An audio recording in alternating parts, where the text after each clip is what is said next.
భారత రాష్ట్ర సమితి పార్లమెంట్ సభ్యులు, శాసనసభ్యులు, శాసన మండలి సభ్యులు, పార్టీ నాయకులందరూ తెలంగాణ భవన్ నుంచి బయలుదేరి వెళ్తున్నాం.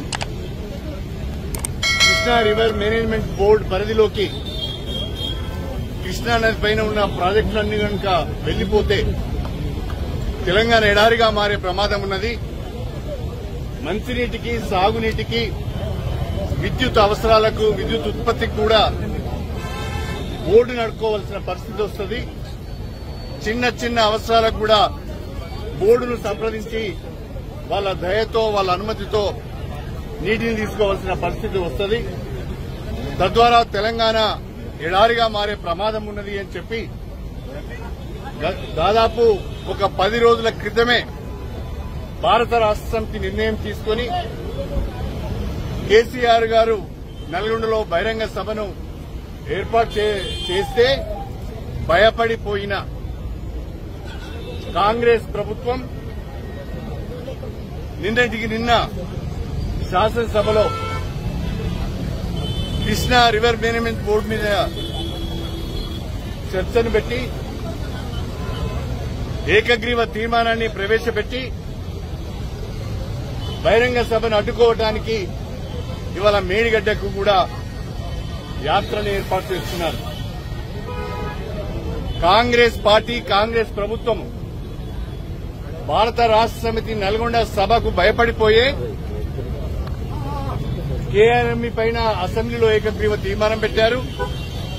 ఇవాళ మేడిగడ్డకు కూడా ప్రయాణం చేస్తున్నారు.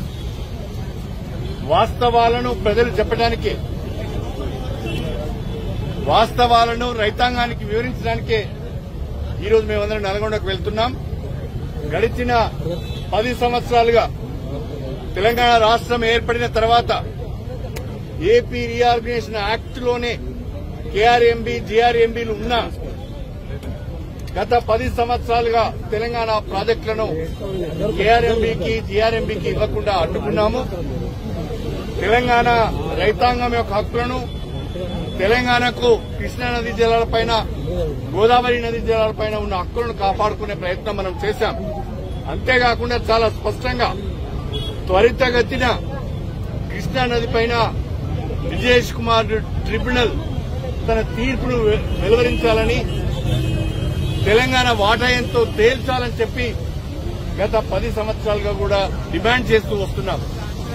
కేంద్ర ప్రభుత్వం గాని, విజేష్ కుమార్ ట్రిబ్యునల్ గాని తీర్పు వెలువరించకపోవడం మూలాన దాన్ని జాప్యం చేస్తూ కేంద్ర ప్రభుత్వం కేఆర్ఎంబీని వాళ్ళ పరిధిలోకి, ఈ ప్రాజెక్టులన్నింటినీ కూడా కేఆర్ఎంబీ పరిధిలోకి తీసుకోవాలనే ప్రయత్నం చేయడం కూడా సరి అయింది కాదు.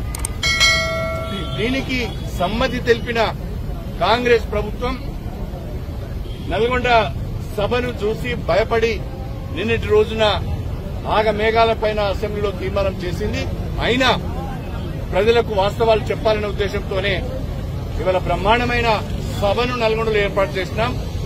కేసీఆర్ గారితో పాటుగా భారత రాష్ట్ర సమితి ప్రజాప్రతినిధులు, శ్రేణులందరూ కూడా నల్గొండకు తరలి వస్తున్నాయి. రైతులందరూ కూడా తరలి వస్తున్నారు.